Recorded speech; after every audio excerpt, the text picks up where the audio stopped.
मैं खुद को एक अच्छा इंसान बनाना चाहता हूँ और सच तो यह है कि मैं खुद को दूसरों का मददगार बनाना चाहता हूँ और मेरे अंदर ज़रूर एक कलाकार छुपा है। मैं मेरठ को मुंबई बनाना चाहता हूँ। बहुत अच्छी बात लगी। मेरठ को मुंबई बनाना चाहता हूँ। क्या बात है, क्या बात है, सुभान अल्लाह। मैं तो सोच भी नहीं सकता था आप इतनी ऊंची बात बोल देंगे। हेलो फ्रेंड्स, तो मैं हूं आपका दोस्त अमन अब्बासी उर्फ अकबर अली मेरठ से। और जैसे कि आपको पता है कि मैंने अपना लुक चेंज कर लिया है क्योंकि मैं एक्टिंग में कुछ करना चाहता हूं और आप मुझे देख चुके हैं बहुत सारे नाटक में। जी हाँ दोस्तों, और मैंने थिएटर भी किया है, काफ़ी थिएटर किया है और आपने उसमें मुझे देखा होगा। और आज मैं अपने ही शहर में हूँ और मैं लगातार उन कलाकारों को ढूंढ रहा हूँ जो हमारे मेरठ से हैं और मुंबई तक का सफ़र कर रहे हैं या अभी भी कुछ काम करने की कोशिश कर रहे हैं जैसे मैं कर रहा हूं। और आज मैं आया हूं अपने दोस्त, हमारे ख़ास एक मित्र हैं जिनका नाम है सिकंदर मस्तान। जी हाँ, वैसे तो आप अगर उनको देखोगे तो वो आपको बिल्कुल अमिताभ बच्चन की तरह लगेंगे। जी हाँ, और बच्चन साहब से एक डायलॉग मुझे याद आ गया, तो उन्हीं का डायलॉग आपके लिए। रिश्ते में तो हम तुम्हारे बाप लगते हैं, नाम है शहंशाह। ये हमारे दोस्त हैं, हमारे साथी है सिकंदर मस्तान जी। सर आप कुछ कहिए।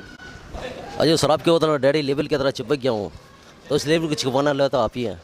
तुमने हो संभाली कब था, तुमने हो संभाली कब था। ये दुनिया का बटन तो अपना हाथ में रखना पड़ता है विकी, वरना दुनिया झीलने नहीं देगी। अरे एक बात बोले, इन तमाम बटन वालों को एक बैठे हुए हैं जिसका हाथ में मैन स्विच है। जिंदगी तकदीर ये सब असली करना तो सब वैसे आता है, और जो किसी दिन मैन स्विच ऑफ कर दिया तो मैं तुमसे बहस करने नहीं चाहता। आप तुमने बहुत नुकसान किया है। तुम्हें जरूरी बिजनेस मीटिंग के लिए बुलाते हो बचपन से लेकर आज तक, और सिर्फ बिजनेस मीटिंग के लिए आपने मुझे बुला डैडी। जब से मैंने हो संभाला मुझे आगे पड़ता है बिजनेस के लिए आपने मुझे किसी बात के लिए बुलाया आपने।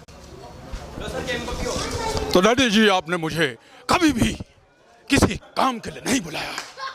तो ये वाला डायलॉग हमारे सिकंदर मस्तान जी मार रहे। तो यार क्या डायलॉग और क्या एकदम वाइब्स इकट्ठा। दोस्तों सबसे बड़ी बात ये है कि सिकंदर मस्तान जी हमारे मेरठ शहर से हैं और ये रहते हैं मुंबई में और इस समय मेरठ आए हुए हैं। तो अगर कोई भी कलाकार मुंबई से मेरठ आता है तो मेरी कोशिश रहती है कि मैं उनके पास जाऊं और उनके जो एक्सपीरियंस है वो आप लोगों तक पहुंचाऊं, शेयर करूं, क्योंकि मुंबई में बहुत ज़्यादा धक्के खाने पड़ते हैं। क्यों जी? यस सर, धक्के खाने पड़ते हैं और हमारा मोटिव है कि आपको धक्के ना खाना पड़े, ज़्यादा परेशान ना होना पड़े, इसलिए मेरे वीडियोस आप देखते रहिए। तो दोस्तों मैं आपको बता रहा था कि सर जब हमारे मेरठ से मुंबई गए थे तो उन्होंने अपना कैसे सर्वाइव किया, सर्वाइव करने के लिए यानी जीवन यापन करने के लिए अभी आप वहाँ पर क्या कर रहे हैं? मैं एंटीक कारोबार करता हूँ और जो फिल्मों में सेट लगते हैं उसका मैं यूनिट हूँ और लोग मेरे जुड़े हुए हैं, जैसे बाईस मांझीकर है और तुम्हारा इधर ये तुम्हारा पंकज धीर है जो सनम बेवफा फिल्म बनी थी, ये गर्दन तोड़ते हैं, वो मेरे दोस्त। तो दोस्तों जब मैं एक्टिंग का कोर्स कर रहा था तो मेरे उस्ताद, मेरे गुरुजी ने कहा था कि अगर आप मुंबई आओ तो वहाँ पर अपने तसले फावड़े लेकर आना। तब मैं ये बात समझ नहीं पाया था उन्होंने क्या कहा था। अब मुझे धीरे धीरे समझ आ रहा है कि उन्होंने ये बात क्यों कही थी कि तसले फावड़े लेकर आना। उनका कहने का मतलब ये था अगर आपको एक्टिंग में कुछ काम ना मिले तो कुछ काम ऐसा करना जिससे अपना जीवन यापन आप अच्छे से व्यतीत कर सको, क्योंकि अगर काम नहीं मिलता एक्टिंग में तो आदमी वहाँ डिप्रेशन में जाता है। डिप्रेशन से बचने के लिए आप कुछ भी अगर अपने आप को व्यस्त रखेंगे और आपकी लाइफ भी अच्छी चलेगी और आपका करियर भी जो स्ट्रगल पीरियड है वो अच्छा व्यतीत होगा। इसके लिए कुछ भी काम करते रहें। और साथ साथ मैं बताना चाहता हूं कि हमारे जो सिकंदर मस्तान जी हैं ये शोज़ भी करते हैं, एंटरटेनिंग शो, और सिंगिंग भी करते हैं। और आप हमें सुनाएंगे सर एक कोई भी गाना। गाने से पहले मैं एक चीज़ और थोड़ा सा मैं भूल गया था। मैं जब रफ़ी साहब के यहाँ गया था तो वहाँ मोहम्मद साहिद मिले थे मेरे को, और फिर साहिद भाई ने मुझे ऊपर भेजा तीसरे माले पे, तो वहाँ परवेज़ भाई थे, उनसे मुलाकात हुई। उनके दामाद रफ़ी साहब के परवेज़ भाई वो अपने म्यूजिक रूम में लेके गए, तो वहाँ पर कम से कम मेरे हिसाब से कम से कम 12-13 हज़ार पीस होंगे, एंटीक पीस, जो शायद मैं सोचा भी नहीं था ज़िंदगी में मैं यहाँ तक पहुँच जाऊँगा म्यूजिक रूम में। वहाँ पर मैंने एक गाना गाया था, आकाश पे बैठे हुए लिखते हैं वो तकदीर। आकाश पे बैठे हुए लिखते हैं वो तकदीर, जिस रंग से गम भी खुशी ख्वाबों की ताबीर। आकाश पे बैठे हुए लिखते हैं वो तकदीर। परवेज भाई ने गाना सुना, गाना सुनने के बाद कहने लगे ये गाना तो मैंने सुना ही नहीं। मैंने रफ़ी साहब ने गाया था गाना, मैंने वो नगमा आपको सुना दिया। बड़ा खुश हुआ, बहुत खुश हुआ, मुझे गले से लगाया परवेज भाई ने और कहने लगा मोस्ट वेलकम, बैठिए हम आपके लिए कुछ।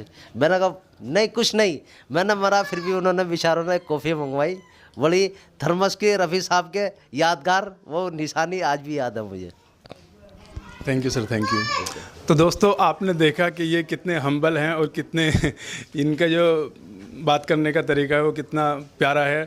आप लोगों को बिल्कुल अपनापन लगेगा, एकदम मेरठ वाली बात आ गई भाई। तो दोस्तों ठीक है, आज के लिए इतना ही काफ़ी है और मिलता हूँ फिर नेक्स्ट वीडियो में। धन्यवाद।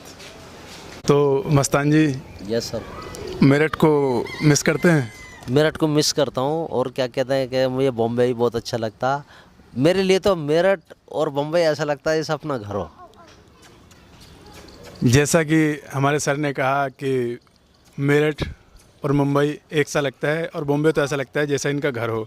तो उसी बात पे एक शेर याद आ गया, मैं खुद को एक अच्छा इंसान बनाना चाहता हूँ और सच तो यह है कि मैं खुद को दूसरों का मददगार बनाना चाहता हूँ और मेरे अंदर ज़रूर एक कलाकार छुपा है।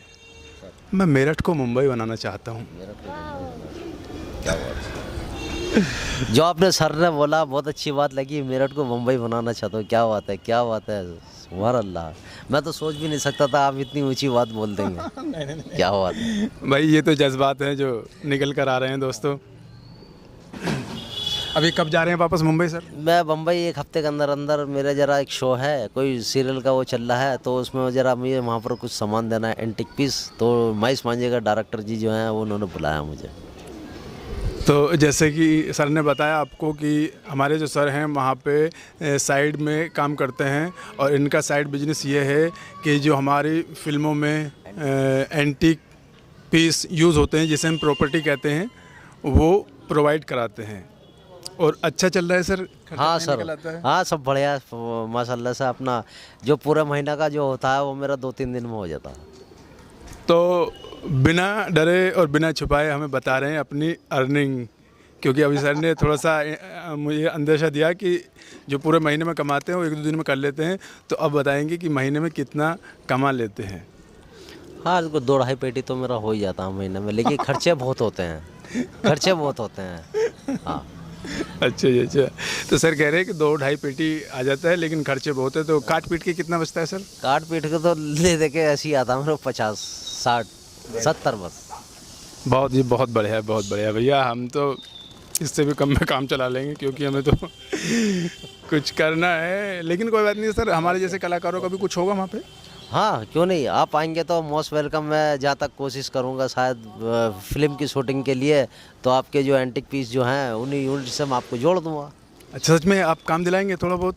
हाँ, मैं काम भी महेश मांझे से गुजारिश करूँगा, कोई पिक्चर बननी होगी तो बड़े बैनर की, तो मेरे दोस्त हैं मोस्ट वेलकम, वो कहेंगे हाँ ठीक है सर, कोई 2-4 शॉट होंगे तो डाल देंगे कहीं ना कहीं जैसे भी हो। नहीं, कहीं ना कहीं, मैं उसकी बात नहीं कर रहा। अरे सर, हम अपना हमारे हिस्से का जो रोल है वो तो हम निकाल लेंगे। हम तो बस ये कह रहे हैं कि सर्वाइवल के लिए कुछ हमारा खर्चा पानी चल सकता है जिससे हम वहाँ पे रह सकें, टिक सकें बस। हाँ बिल्कुल, क्यों नहीं, वो तो चलता रहेंगे। जो मेरा प्रोडक्ट है एंटिक का, तो सेल जब होंगी तो उसमें भी खर्चा पानी आपका चलता रहेगा।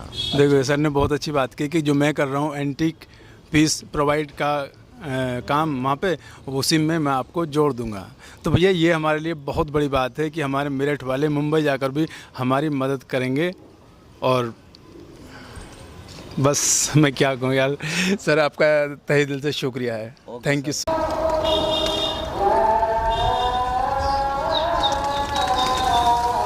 जी।